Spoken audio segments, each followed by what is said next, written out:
Hey guys, welcome back to Jonathan Motorcars, and today we have our brand new 1965 Backdraft Racing Cobra.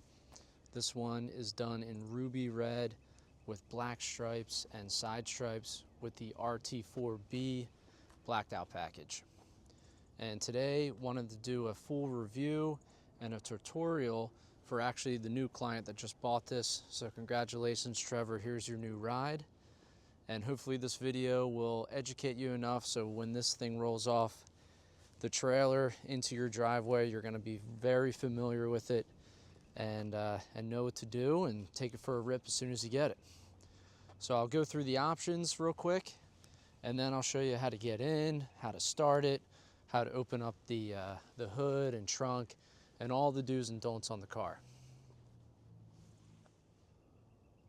All right, so we'll cover all the options on this build. So again, ruby red, black stripes, blacked out package, and this has your upgraded diamond stitch leather interior. And with the interior, we did the carbon fiber dash and the carbon odometer gauges, custom shift knob, and I'm giving you the other shift knob, so I'm not going to forget about that.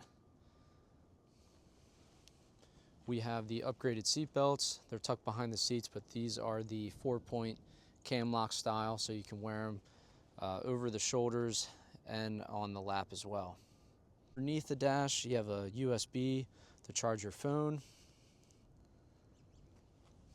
The car has PPF, so that's 3M clear film paint protection, so you have it on the front nose, so it's going to cover all the front, and it's basically up to here, and all in the front nose is done.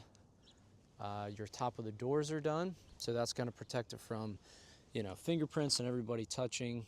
In case you wear a watch, protect it from scratches and stuff like that. And then we have the rear quarters done as well. You have aluminum gas tank. We did the 427 badging on this. Ray dot mirror on both sides. Trevor wanted that, so we got that done for him. Aluminum gas tank underneath, and that's about 17 gallons. So just keep in mind when you're getting gas, but when you are getting gas in these, you don't want to have the gas click off the handle, because you might splash it up and the gas gets on the paint. So as soon as you start to hear it come up the filler neck, stop. So we tell all our clients that. That way you don't splash and get any gas on your car. Other option is we did the 335 rears Nittos on this car, which actually look pretty good with the G2s on the front. Nitto, again, is my favorite tire, so love that setup. We have the blacked out LED headlights, clear front turn signals, blacked out oil cooler, and the painted front lip splitter.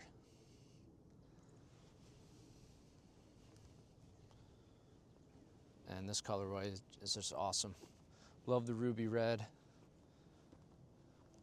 And we'll look under the hood and I'll go over the options on that. All right, so under the hood we have the Prestige Motorsports 427 carbureted, 575 horse. These are your brake and clutch reservoirs, so front brakes, clutch, and rear.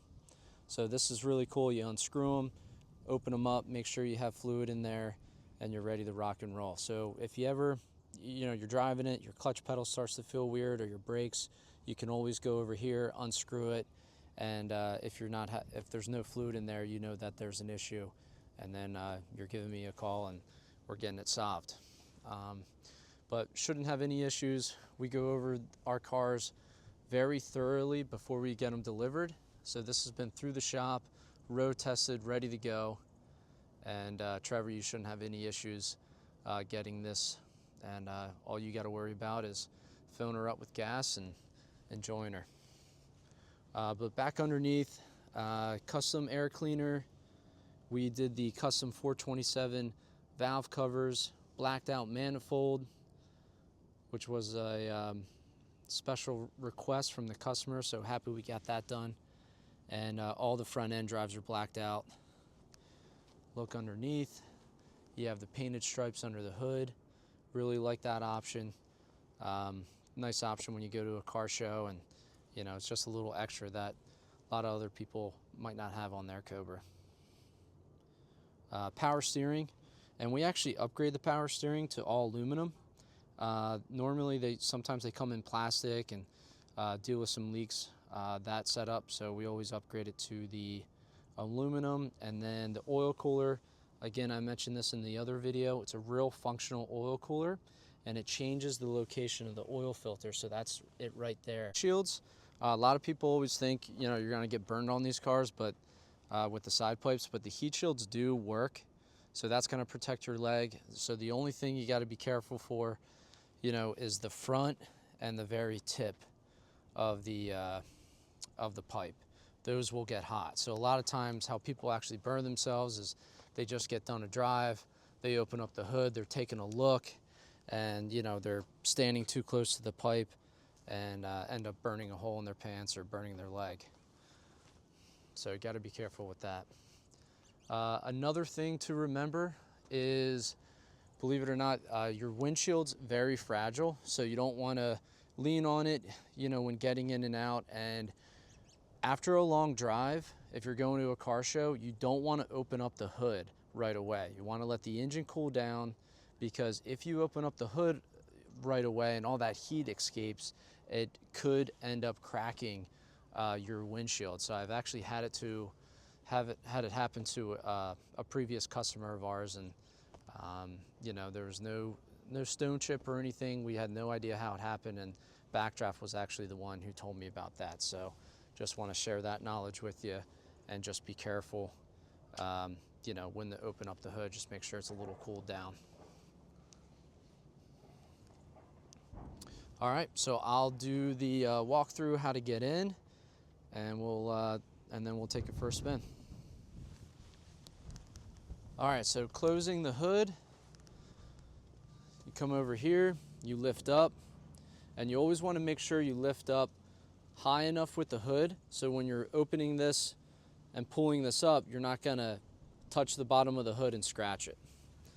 And then you have a little hook underneath, so you let the arm sit in that. Bring this down slowly.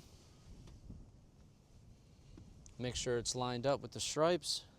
And then when they're pointed in, that means unlocked, and you want to point them towards the windshield, and that's how you lock them.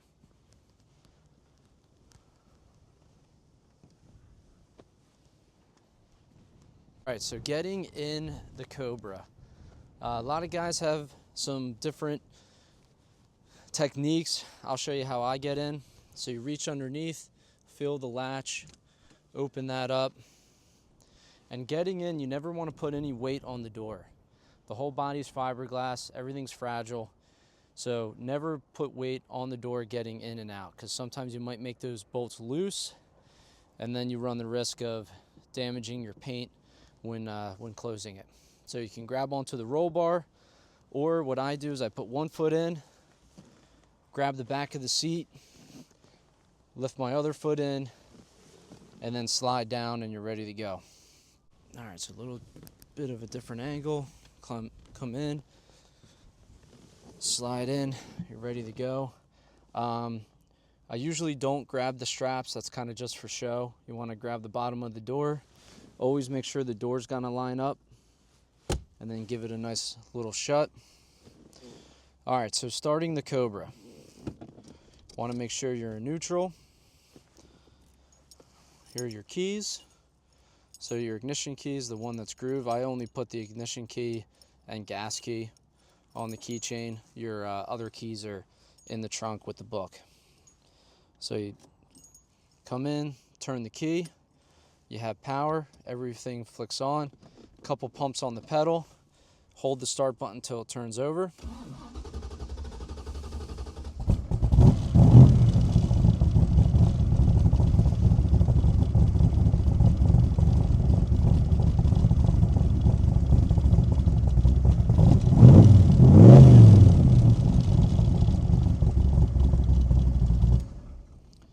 Turn the key to the left to turn off, and that's it.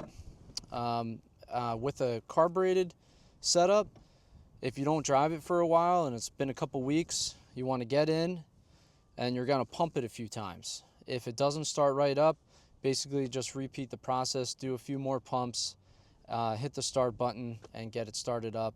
Sometimes over time the carburetor might not have any gas, so you'll just have to pump it up enough to have fuel in there, and it'll turn right over. When the car is hot and you get back in and go to start it, you're not going to have to pump it. When it's hot, you just get in, turn the key, hit the start button, and it should start right up. All right, well, I guess we'll take this for a spin and get it re-wiped down, and transport will be here today for you, Trevor, and you'll have this in a couple days, so congrats and enjoy your new ride.